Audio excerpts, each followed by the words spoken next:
Uma coisa que as pessoas reparam hoje nos filmes é na bilheteria deles. Quanto ele arrecadou? Vai bater 1 bilhão? É o suficiente para ter uma continuação? São perguntas muito feitas, mas o que poucas pessoas notam é o quanto um filme custa. Então eu te pergunto, você sabe me dizer quais são os 10 filmes mais caros da história do cinema? Porque é disso que a gente vai falar hoje. E aí, meus queridos, tudo bom com vocês? Sim, pessoal, esse é o vídeo de hoje. Hoje vamos listar aqui os 10 filmes mais caros da história do cinema. E olha, quando eu pesquisei eu me surpreendi, porque tem filme aqui que você espera, mas tem filme que você não faz a menor ideia que ia estar aqui, cara. E eu peguei alguns números das bilheterias dos filmes também pra ver, né, se balanceou legal o quanto custou e o quanto arrecadou. E o último aviso é que isso é literalmente um top, é do mais caro em 10º lugar até literalmente o filme mais caro da história. Ah, e também que eu não vou ficar dando spoiler aqui, porque esse não é o foco do vídeo, tá? No mais é isso, e bora pro vídeo. Vamos começar em 10º lugar, e justamente nessa posição nós temos um filme que me surpreendeu de estar aqui, porque nós temos uma animação, cara. E eu estou falando do filme Enrolados, da Disney. Enrolados é nada mais, nada menos do que uma adaptação feita pela Disney da história da Rapunzel, que a gente tanto conhece. Porém, a história é meio maluca, porque depois do fracasso que nós tivemos lá da Princesa e o Sapo, aqui a Disney optou por fazer o primeiro filme de princesa deles em 3D e justamente abordando outras coisas para pegar um público mais masculino. Sendo assim, o filme ele ia se chamar Rapunzel de início, mas aí eles mudaram para Enrolados e tivemos a inserção de um personagem masculino mais presente, que é aquele porra que foi dublado pelo Luciano Huck. Mas é meio curioso aqui, porque no elenco a gente não tem lá um grande nome de relevância, sendo que a Rapunzel é feito pela Mandy Moore, que até é uma atriz conhecida, mas não é uma atriz de grife. Ainda temos o Zachary Levi, que é mais conhecido por ser o Shazam lá da DC, e também a participação de Ron Perlman. Mas mesmo o filme não tendo um elenco estrelado, ele chegou a custar a bagatela de 260 milhões de dólares. O que é um absurdo quando a gente até para pensar em animações que vieram depois do Enrolados e que são mais trabalhados, mais detalhistas e custaram menos. Porém, uma teoria que eu encontrei do porquê que esse filme foi tão caro é porque de início quem ia interpretar a Rapunzel era a Reese Witherspoon. Porém, o que acabou acontecendo é que ela acabou sendo tirada do filme. Então, o que pode ter muito bem acontecido é que mesmo ela saindo do filme, ela já tinha um contrato assinado de que ela iria receber de qualquer forma. Não dá pra saber exatamente. E a Reese Witherspoon é uma atriz de mais renome, é cara, coisa do tipo. Mesmo assim, o filme ele até que foi um sucesso, arrecadando cerca de 600 milhões de dólares, que pode não ser aí uma bilheteria desejada pela Disney, mas nada nega o fato do orçamento que foi jogado pras estrelas. E falando em estrelas, vamos falar de certas obviedades, porque em 9º lugar nós temos Star Wars Os Últimos Jedi. Mas falar de Star Wars é um pouco chovendo molhado, né? A franquia que se iniciou em 1977, criada pela mente brilhante de George Lucas e que virou um sucesso mundial astronômico em todos os sentidos. A franquia tinha 6 filmes assinados pelo criador e já tinha se encerrado, mas foi em 2012 quando a Disney comprou Star Wars pela bagatela de 4,5 bilhões de dólares e que agora a gente tem Star Wars simplesmente todo ano e pessoalmente eu não aguento mais. Foi então que eles começaram uma nova trilogia e não dá pra negar que foi um grande sucesso com o primeiro filme, o Star Wars, O Despertar da Força. E a franquia que tinha opiniões sempre bem iguais correspondentes aos seus filmes teve o seu primeiro divisor de águas aqui no 8º filme, que é Os Últimos Jedi, que custou nada mais nada menos do que 262 milhões de dólares. O filme foi bem na bilheteria, arrecadando 1,3 bilhão, mas é inegável que as opiniões sobre o Star Wars ficaram bem divergidas aqui, o que refletiu no próximo filme da saga,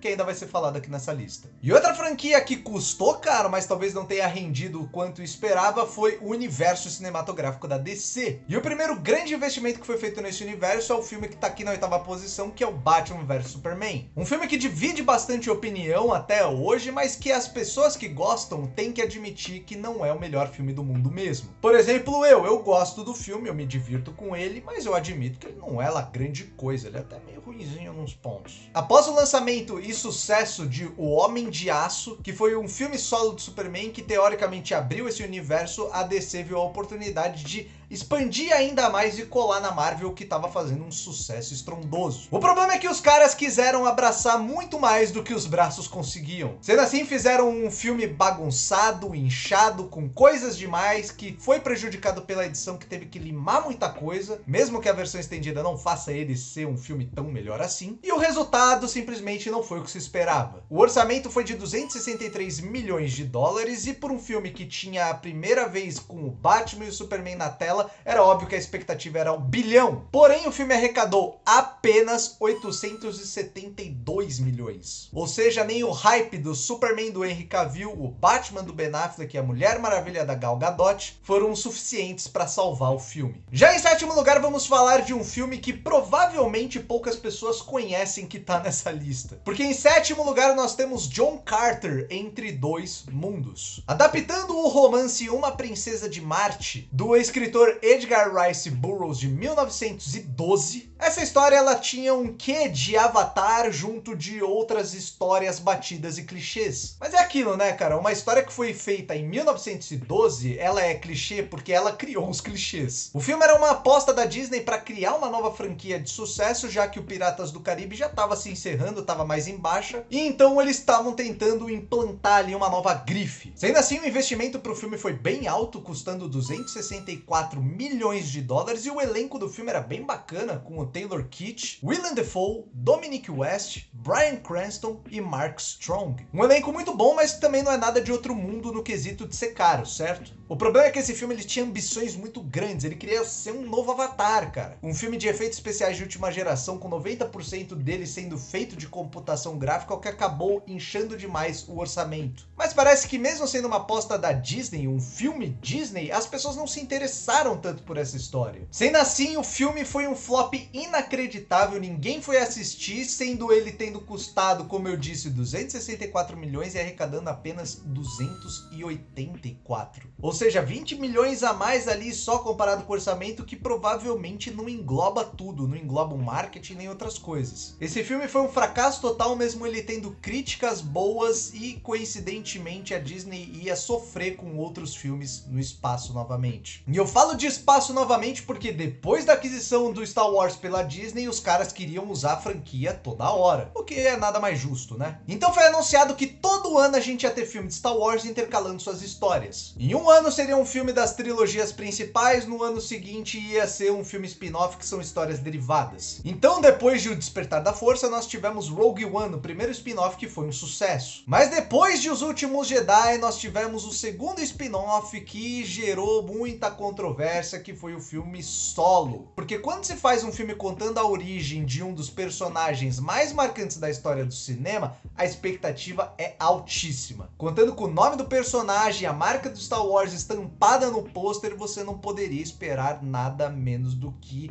bombar esse filme. Porém, esse filme ele foi problemático em inúmeros motivos, e entre um deles está o fato dos diretores terem sido demitidos no meio da gravação, e aí chegou ali o Ron Howard para apagar o fogo. Sendo assim, o filme ele foi bem caro, custando 275 milhões de dólares e arrecadando apenas 393. Pessoalmente, eu acho esse filme ele bem fraco também, mas eu não acho uma desgraça total que nem a galera fala. Porém, a galera não gostou do filme, a escolha do ator Alden Ehrenreich como Han Solo foi péssima e desagradou muita gente, principalmente você colocando na balança ali com o Harrison Ford, que é o Han Solo original, então o fracasso ele até que foi bem esperado. Mas junto com ele a gente tem outro filme da franquia Star Wars, que foi o episódio 9, A Ascensão Skywalker. O filme 3 dessa última trilogia ia encerrar essa história que estava em queda livre depois do segundo filme, Os Últimos Jedi. A questão é que depois dos Últimos Jedi, depois do Solo, a galera ficou meio ressabiada com o lançamento de Ascensão Skywalker. Essa nova trilogia teve dois diretores, o J.J. Abrams dirigindo o primeiro filme, o Rian Johnson dirigindo o segundo, e o Abrams voltando agora pro terceiro. E o grande problema foi que a trilogia não teve uma supervisão de um cara que colocasse as coisas fundamentais que tinham que ter no filme. Algo que nem o Kevin Feige faz com a Marvel, de sempre apontar o que tem que ter em cada um dos filmes para continuar uma linearidade. Sendo assim, o que aconteceu muito foi o J.J. Abrams abrir vários mistérios do primeiro filme, e aí chegou no filme seguinte do Rian Johnson, que ele desfez vários desses mistérios. E aí o Rian Johnson chegou nesse segundo filme, plantou vários mistérios também, e o J.J. Abrams, por birra, ia lá no terceiro filme e desplantava essas coisas. Sendo assim, essa briga de egos entre os dois diretores rendeu em talvez o pior filme da saga Star Wars. Foi um fechamento ruim, foi um fechamento de vergonha alheia e que a galera não curtiu. Mas Star Wars é um nome muito grande, então mesmo o filme custando 275 milhões e a galera não gostando muito, o filme conseguiu arrecadar 1 bilhão e 74 milhões de dólares, diferente de outras grandes franquias. Outra coisa que cresce quanto mais público tem é esse nosso canalzinho aqui. Então se você ainda não é inscrito, se inscreva aqui, seja muito bem-vindo, e se você gostar do vídeo, deixa aí o seu like que ajuda demais também. E se você puder, compartilhe esse vídeo com amigos familiares que gostam de cinema, que eu garanto que vão curtir o conteúdo e ajuda o canal a crescer ainda mais. Muito obrigado e tamo junto. E entre essas franquias que querem arrecadar, mas não conseguem, quem tá aqui novamente, sim, é a DC. Porque depois do fracasso de Batman vs Superman e Esquadrão Suicida, lá de 2017, calma, foi a vez do Liga da Justiça. Foi um filme que sofreu demais na sua produção, com a própria Warner ditando várias coisas ali no meio, querendo mudar no meio da gravação, tira isso daí que é muito dark, põe isso daqui que é mais colorido, mais engraçado, deixa o filme mais família. E também nós tivemos a saída do diretor Zack Snyder depois de uma tragédia que aconteceu na sua vida pessoal, que foi quando a sua filha tirou a própria vida. Sendo assim, o resultado final ficou completamente comprometido. Evidente que o público também foi assistir já com um pé atrás, e isso não é de se julgar, mas o filme também não ajudou. Dessa forma, o filme que custou 300 milhões de dólares arrecadou apenas 657 milhões, o que não é nada para um filme com esse tamanho. Mas junto dele, um filme que custou a bagatela de 300 milhões de dólares é o fim de uma trilogia que provavelmente fez parte da sua infância, que foi Piratas do Caribe no Fim do Mundo. Piratas do Caribe vinha sendo um grande sucesso desde o seu primeiro filme, talvez fosse uma das maiores franquias do mercado na época, junto com Harry Potter. Sendo assim, a expectativa para saber o final dessa trilogia, o final da história de Jack Sparrow, Will Turner e Elizabeth Swann, era gigantesco. Pessoalmente, eu gosto desse filme, eu acho ele um filme bem bacana e parece que o público também gosta, porque o filme beirou o bilhão, arrecadando 963 milhões de dólares. Ou seja, é a Disney acertando mais uma vez. Assim como acertou em criar o seu universo de super-heróis da Marvel. Começando em 2008 com Homem de Ferro. O que antes era pequeno, hoje nós temos um universo mega compartilhado entre filmes, séries e inúmeros personagens. Mas hoje, parecendo que a Marvel também tá tirando meio pra todo lado, antes a gente tinha um foco principal que era chegar no confronto contra o Titã Thanos. Um vilão que tava prometendo demais, estava sendo mostrado em vários filmes durante 10 anos basicamente, que foi dar as caras em Vingadores Guerra Infinita, que na minha opinião é o melhor filme de toda a Marvel. Guerra Infinita foi simplesmente um evento mundial. Assistir ele no cinema era quase como assistir um jogo de futebol no estádio. Um filme histórico, um filme com grandes expectativas que uniu vários daqueles heróis que a gente tinha conhecido até então e que tem um final muito corajoso. Mas ficar lambendo o saco aqui de Vingadores Guerra Infinita é chover no molhado, e nem é preciso ficar falando tanto das suas qualidades para falar o sucesso que esse filme foi. Porque o sucesso reflete justamente na bilheteria. Porque mesmo o filme custando 316 milhões, um filme estrelado, cheio de efeito especial, o filme conseguiu bater 2 bilhões e 40 milhões de dólares. Não era pra menos, porque a Marvel construiu a sua estrada até aquele ponto cautelosamente, mas mal sabíamos nós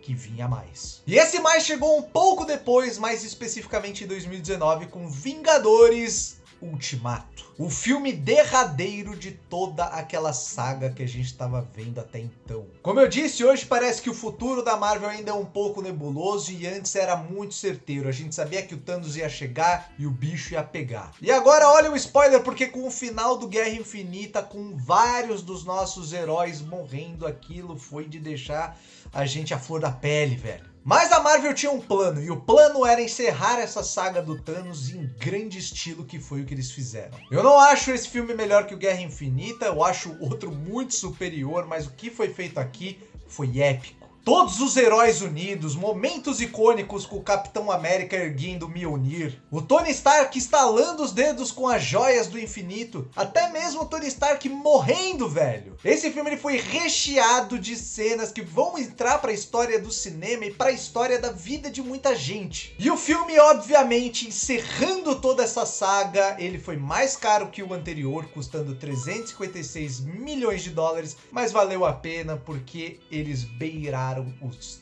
3 bilhões, se tornando assim a segunda maior bilheteria da história do cinema. Um grande feito para um grande filme. Mas vamos encaminhando para o fim da lista, porque em segundo lugar nós temos um filme bem surpreendente de estar aqui, que provavelmente você não espera, principalmente sabendo quem está em quarto e terceiro, porque em segundo nós temos o Vingadores Era de Ultron.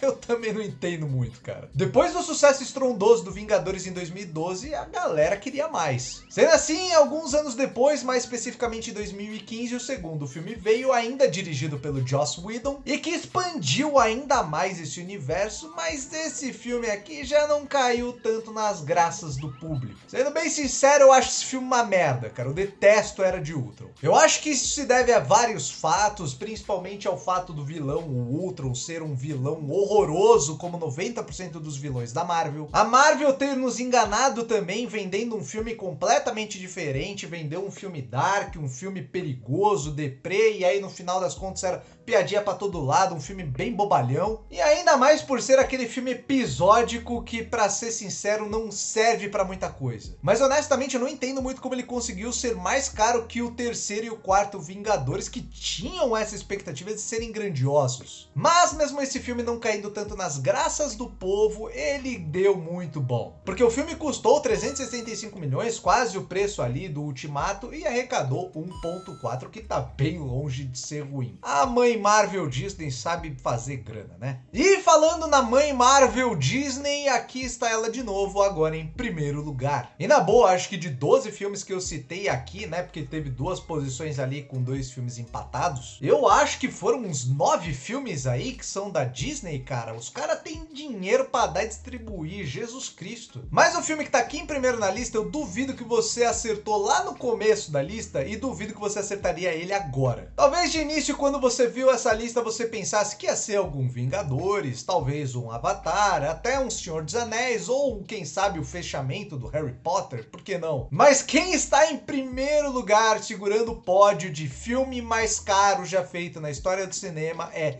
Piratas do Caribe Navegando em Águas Misteriosas. O quarto filme da franquia Piratas do Caribe. E esse filme ele até que foi meio surpreendente, porque o Piratas do Caribe 3 prometia ser o final de tudo, o final daqueles personagens que a gente conheceu que tanto amava, mas é aquilo, né? O dinheiro ele fala. E a questão é que o nome Piratas do Caribe, ele gera grana, a galera quer assistir, eles não podiam deixar essa marca morrer, eles tinham que continuar mamando nas tetas dessa vaca de ouro. Sendo assim, o quarto filme da franquia veio com bastante mudança até. O Gore Verbinski, o diretor de toda a trilogia inicial, foi tirado do projeto. Os atores Orlando Bloom e a Keira Knightley também não voltaram para essa continuação, mas nós tínhamos ainda a presença do Jack Sparrow, do Johnny Depp, o que é sempre um sinal bom, o que é o nome aí que vai dar grana, e também tivemos a inclusão de uma personagem nova feita pela Penélope Cruz. O filme ele até que não foi ruim, rendendo 1 bilhão e 46 milhões de dólares. Mas ele custou apenas 378 milhões de dólares, beirando ali quase 400 milhões, velho. É uma grana muito alta que necessita de uma bilheteria ainda mais alta. Mas mesmo o filme ele arrecadando bem até, sendo uma bilheteria legal, a Disney já ligou ali o alerta vermelho e percebeu que talvez continuar investindo muito nos filmes dos piratas talvez não fosse a melhor alternativa. Mesmo assim, eles tentaram em 2017 com um quinto filme que... isso é assunto para outro vídeo. Bom, pessoal, esse foi o vídeo de hoje. Quais filmes você não fazia ideia de que estavam aqui? Quais filmes você imaginava que ia estar aqui no top 10 de filmes mais caros do cinema? Também peço para você deixar nos comentários dicas para listas de cinema que eu posso estar sempre trazendo. Muito obrigado pela paciência, muito obrigado por estar aqui. Eu espero ver você na próxima e até o próximo vídeo.